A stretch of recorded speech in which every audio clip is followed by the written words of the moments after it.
ask you for just one short moment of silence.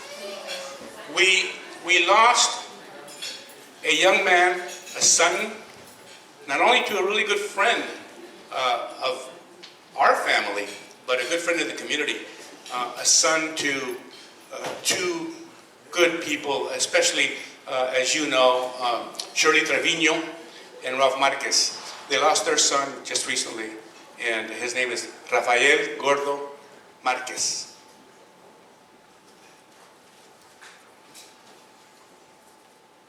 Thank you. Now, I'm proud to tell you that we have a very special guest today as our guest speaker, Andres Chavez.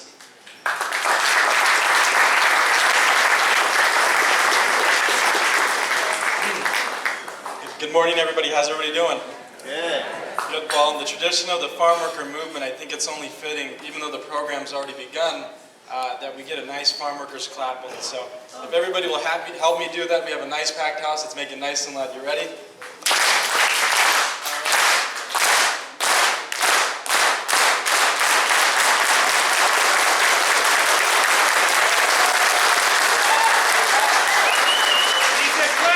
Si se puede.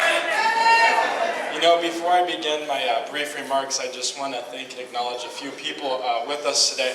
I think first it's important that we thank those who prepared the meal for us and those who have been coming around and picking up all the dishes. So let's just give them a big round of applause.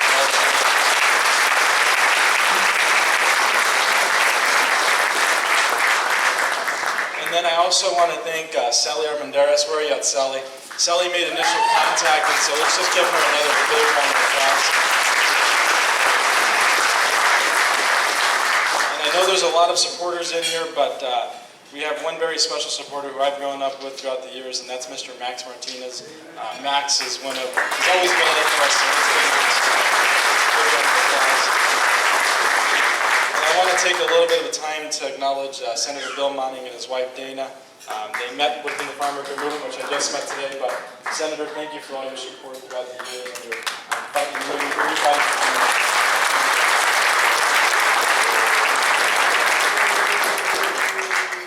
But on a more serious note, I think it's important, events like this are important, because it really speaks to the importance of learning from our history and sharing the history of our communities and our people. It allows us to recognize the contributions of people who've been historically left out. And it validates that people from all walks of life, from all genders, from all races, from all religions, have made and continue to make important contributions to this country. But more importantly, I think it gives us a little bit of hope. It gives us hope because the story of the farm worker movement is a story of ordinary people doing extraordinary things. The story of the farm worker movement transcended the farms of the Central Valley of California and rural parts of this nation because for the first time, Latino kids were able to see people who look like them creating social change. That's the story of my Tata Cesar, right? It's a story of an ordinary man who did something extraordinary. If there's one thing that I want everybody here to leave with is a quick story that I want to share about you. My Tata taught people all types of lessons. And one of the things that I hear from people all throughout this nation is he simply taught them to never give up and to always keep on going. Yesterday I was in Parlier, California, a small farm worker town just outside of Fresno, and a young man was there and he was a teacher and he said, I heard your grandfather speak in 1993 at a park, and I wasn't going to go to college, but he inspired me to go to college, and now I'm a teacher. And I'm going back to school so I can become an administrator. And so my dad shares this story with me, and oftentimes I go back to it, and I want to share with y'all today because it's something that gives me inspiration when I'm feeling a little down. My dad was 25 years old. My dad's Paul Chavez, and he was asked to become the political director of the United Farm Workers. And one of his first big assignments was to stop an appointee to the ALRB, the Agricultural Labor Relations Board. And so they launched this huge statewide campaign, dumping in tremendous resources so they could block this one appointee. And so farm workers were visiting legislators at their district offices and in the Capitol. And it came down to the final day of legislative session. At about 11:30 at night, they decided that they were going to take the vote. And so my tata, my dad, and about 300 other farm workers sat in the State Senate gallery. And the votes began to be cast, and one by one, they saw them start voting. And after doing the math, they realized that their efforts were going to come up short. And that's what ended up happening. Their efforts had come up one vote short. Now you can imagine how my dad felt as a 25-year-old person, right? It was his first big challenge. And and he felt that he'd let his dad down, but he'd also let down thousands of farm workers. So my tata walks over to him and looks at him and says, "Come on, let's drive home tonight." Now the drive from Sacramento to La Paz, where we live at, is about a 5.5-hour drive, so they wouldn't be getting in until about 6 in the morning. So my tata and them jump in the car, and about an hour into the ride, it's complete silence. I think they were both upset. And they get to about Stockton, and my tata looks over at my dad and says, "Mijo, did you try as hard as you could?" And my dad says, "Yes, I did everything I could possibly do." Again, my tata pressed, did you leave any stone unturned?" And my dad says, "No, I did everything I knew how to do. I did everything that was possible." He takes a deep breath and looks at him and he says, "What you have to understand about our work, the fight for people, is that you only lose when you give up. So tonight, we're going to go home, we're going to dust our shoulders off, we're going to get some rest, and we're going to start working twice as hard tomorrow." Right now, there's a lot of things going on in this nation that I think some of us are upset about. And I remember a lot of my friends were upset about when the president was elected, and you know what? I was upset, but it didn't discourage me, and it shouldn't discourage any of us, right? If there's anything that we've learned from my tata Cesar, is that whenever there's obstacles, whenever we have trials and tribulations, that we only lose when we give up. And so if there's anything that we can take here from today, if there's anything that you can take here from me today, and there's one thing I'm asking you all to do, is this week at some point, go up to a young person, or tell somebody who you know is going through something, to never give up, and tell them the story of the farm worker movement, and tell them the story of my tata Cesar. And if we do that, then I think we can continue my grandfather's legacy. I appreciate your time this morning, and si se puede.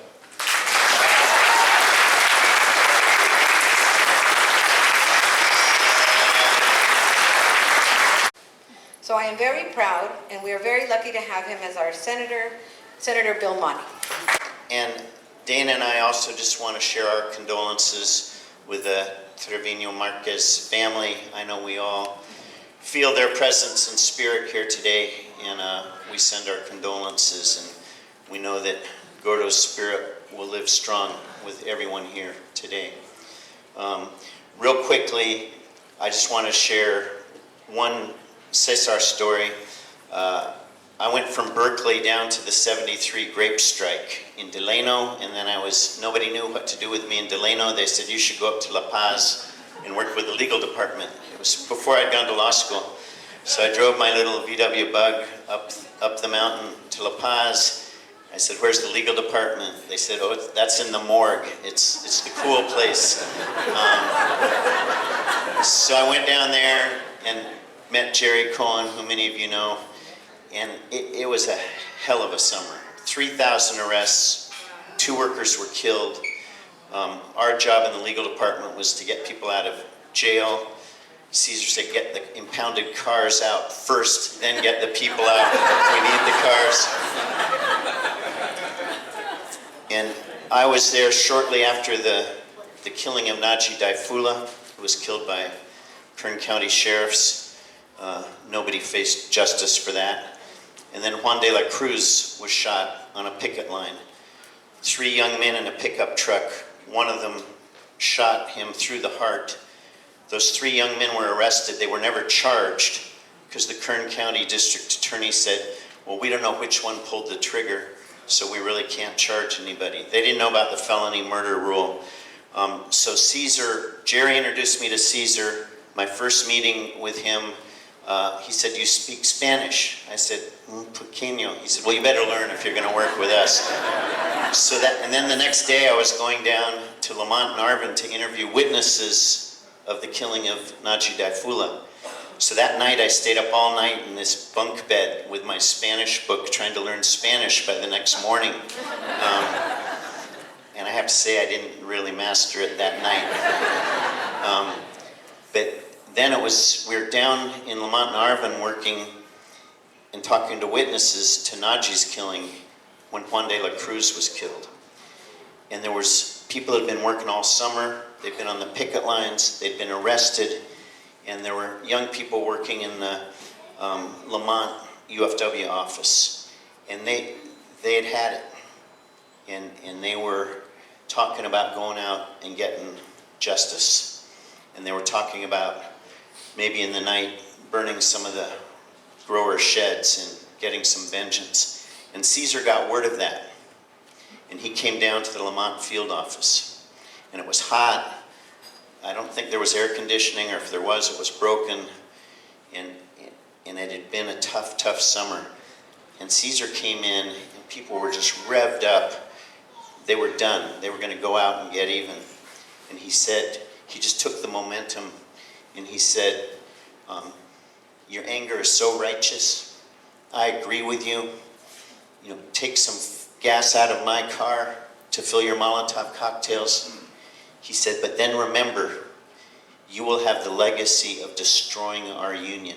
Everything we've built, the contracts we've won, you can take responsibility for losing them, because our future depends on the people in this country and around the world understanding that our cause is just and that it's nonviolent.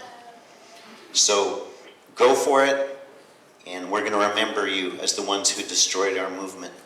And within 30 minutes, everyone was working on black memorial flags for the memorial services for Juan de la Cruz. And thousands of workers came from all over the state. We all started a fast. Cesar led the fast. It was the first time I had fasted water only.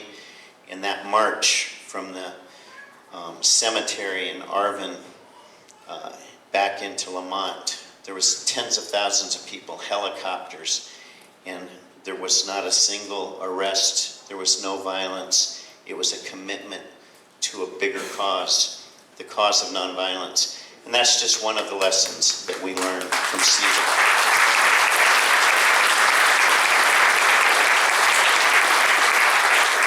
I know there's other honorees. I want to offer my congratulations to everyone who's being honored today. And I just wanted to close with a couple of quotes, one that was shared by Rebecca earlier. These are quotes from Cesar. And you know, some young people, it was said they think Cesar Chavez was a boxer. Well, they're part right. Our Cesar Chavez was a fighter. And he fought for decades, and he sacrificed. And some of the words he left that we pass on to our children and our grandchildren, the end of knowledge, talking about education, says the end of knowledge should be service to others. In the end, we measure ourselves not by what we acquire or what we accumulate, but in our service to others. And then he said, if you want to remember me, organize.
morning. Thank you very much. I'm Greg Copacoop. Actually, Rachel Mendoza is over here, so I'm going to move over here to speak about her. I am in awe of the love that you have for your family, Devon AC, your grandchildren, everybody, and also for all the youth and students that have passed through and that you've been able to touch your lives. We thank you so much. Ladies and gentlemen, please share your love with 2019 CARAS and Education. Rachel Mendoza.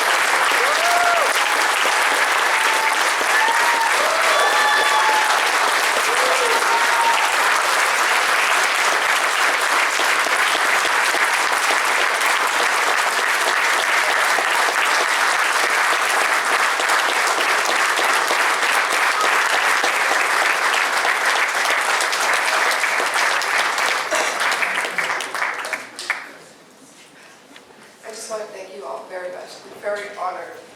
And to tell you the truth, if it wasn't for my family, my friends, and the community, I don't think I would have been this strong and made it this far. I had so many students come up to me at the stores and just tell me how much they miss me and how much they want me back. Poor Monica over there has been taking my job. Thank you so much, because I know it's not easy. Thank you guys for support. If it wasn't for the community and you guys, I don't think I would have made it this far.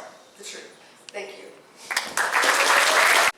Good morning, everybody. It's great to be here today. My name is Christina Turner-Zulaika, and I am the honored city manager of Morgan Hill, but I'm here to represent my dear friend Cecilia Ponzini.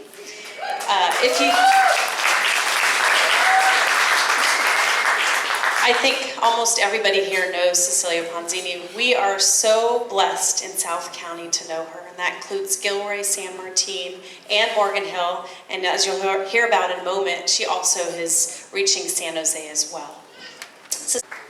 Thank you, Michelle. Thank you, Christina. I'm humbled. The programs that we have, it's all about survival. What do we need to survive? We need food, we need clothing, we need hygiene, we need housing. There's so much that we need. So when I think of a program, I think what I needed to survive in my younger days and what I need to survive today. So the programs that we have, it's a fit for everyone. We are not only in Morgan Hill, we do serve Gilroy, and I'm going to go back to Rachel. When I started No Child Goes Unfed at Christopher High, the principal talked to me and had Rachel come in. Rachel understood immediately what I wanted to do. So thank you, Rachel. The program No Child Goes Unfed is at Sobrato, Live Oak, and Morgan Hill, in Gilroy, Christopher, and Gilroy High School. The students do not need a voucher. They simply get in line and say, I need lunch. They keep track and they take it out of the check that we provide, a very large check. I've had this program for 4 years. I'm not sure everybody in Gilroy knew, but our programs are here. So I really would like to say thank you. Thank you for acknowledging not only me, but the board. I could not do all this without the board. It's very important that people know I do not do this by myself. I have the same volunteers for 5 years, and our board members that are retired are volunteers as well. Laura Scotto has led it for the last 5 years. And you know, it was tough for me because I'm used to doing things on my own. And as Michelle said, Cecilia's way, because I've always felt that if I want something, I need to do it myself. And it has been a little bit hard with the board because I'm used to doing things my way and in a fast way. But now I have a board to say, wait a minute now, Cecilia, let's slow down a little bit. But again, I am very thankful to all of you. I'm thankful to my board. I'm thankful to family. And what I'd like to acknowledge is we are donating, the Edward Boss Prado Foundation is donating $1,500 today to the mural so we can get this calendar done.